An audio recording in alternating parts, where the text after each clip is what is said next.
welcome once again to Geeks Not Nerds, the podcast. I'm Captain Logan. And I'm Vince. Hi, Vince. Hey, Cap. Vince, today we're going to talk about something called oversaturation. That's when you add too much water. Or when you add too much of anything.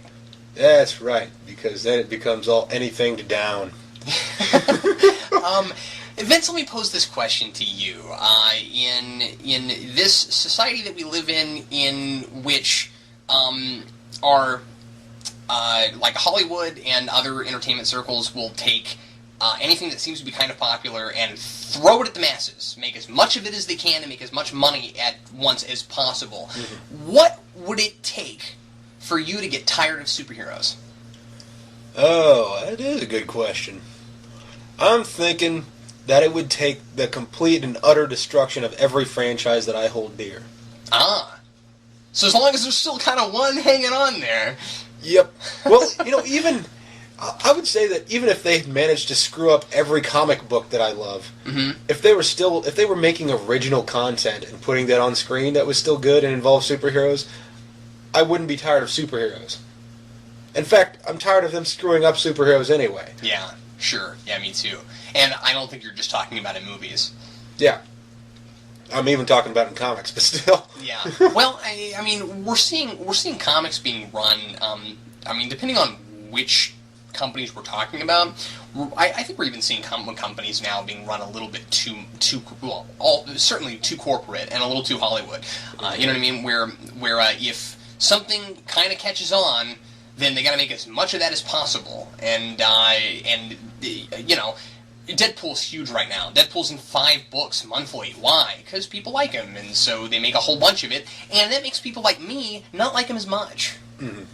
And with my opinion of that, there is a little bit of oversaturation with Deadpool going on in the comics. Mm-hmm. But I would love to see a Deadpool movie. Oh, me too, and it's happening. And but here's the deal. I would love to see a Deadpool movie that's not attached to Wolverine, and that's what bothers me.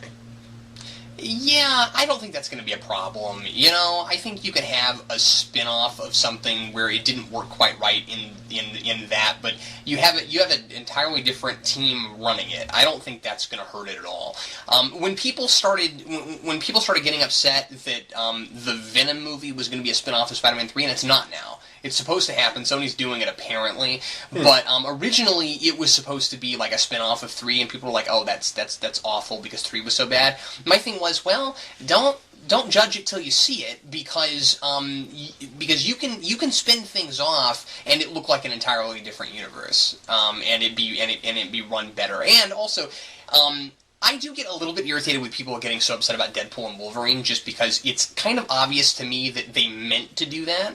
Where people were like, well, how could you, air quotes, mess up Deadpool? Well, when they had it in the can to make a Deadpool movie anyway, and then they ended the Wolverine movie with Deadpool can't talk, that's just irony. It's nothing but irony. They're just saying he's going to get a movie where he's the merc with the mouth and he talks a lot. We're just being ironic right now. Oh, yeah. It's silly, but I didn't care. And you got a lot of Deadpool fans that are like, oh, you guys ruined Deadpool in the Wolverine movie. Well, but the real Deadpool wouldn't have worked in that movie, so... because you already had too many characters. Yeah. I just hated Wolverine so much. And the idea that I was going to watch something attached to that universe that was, based out of that universe, not even attached to it, because, X-Men 1 and 2 were attached to, are attached to that and universe. 3. They all are, yeah, exactly. So you got a dud in that universe, okay. So I guess you kind of have 2 duds in that universe. But to have something born out of that. Yeah.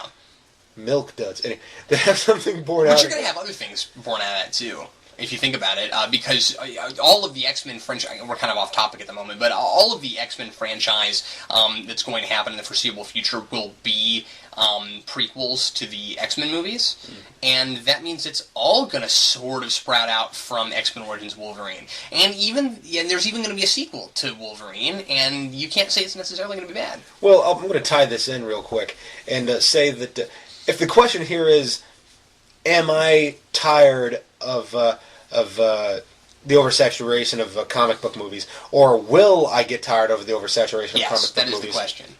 What I'm going to say is, I'm tired of the oversaturation of comic book movies with crap. Yeah. You turn out 20 good movies in a year, and I'll go see every one of them. Mm-hmm. Now, you start turning out 20 crap movies every year, people are going to lose interest immediately. Yeah. I mean, that's the reason why things get oversaturated, is because we have too much garbage floating around in the stratosphere for us to care about. That's true, but I really think that by the very definition of oversaturation, most of it is going to be bad. Mm-hmm. Because the reason it exists, I mean, Batman and Robin was born out of this. I mean, the reason the reason you end up with this problem is because you make too many things that aren't well thought out. Because the point is to get it out as quickly as possible. So when Batman Forever happened to do well at the box office, and the studio told Schumacher, "Hey, you've got so much time to make a sequel to this, and oh, by the way, we also want you to make it like a giant commercial for the toys that will be in the movie." Well, that's why that movie ended up being as bad as it is, and that is when you get oversaturation. And that's why it was time for that franchise to die, and we needed 7 years between that and Begins. So, I don't know, good things can come out of death of things like that, but... that's another reason. And I'm not saying that anything that came out that's going to be surrounded with the Avengers is going to be bad, but that's one of the reasons that I do not like the idea of a movie continuity. Because all this stuff gets tied into each other and it starts feeding into itself. Yeah, I liked it until I realized it was going to be gimmicky. Mm-hmm. I don't understand why Iron Man 2 had to be so much about the Avengers Initiative.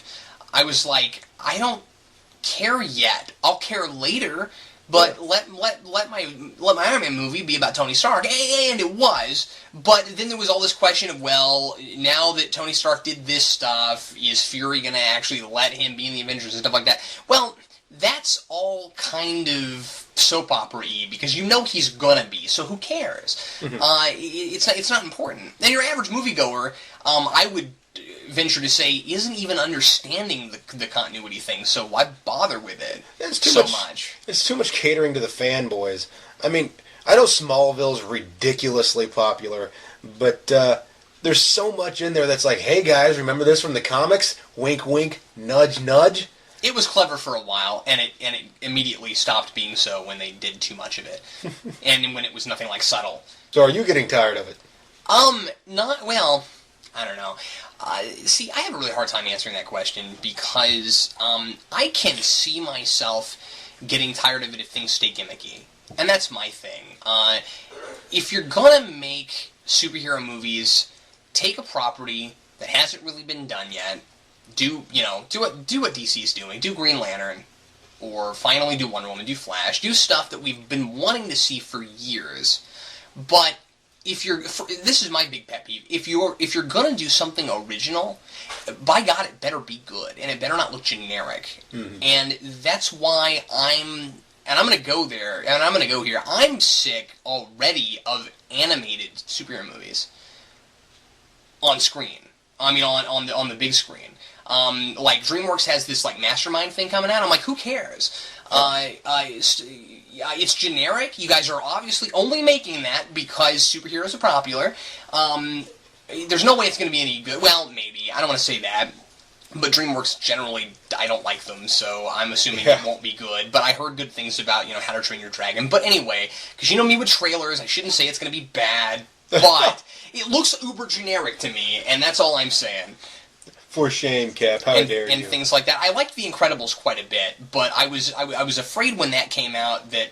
And it's parroting some things, and it's Pixar, so they're telling an interesting story no matter what their subgenre is. It's like you always say, is that, nothing may be original, but you can tell a story in an original way. That's right, yeah.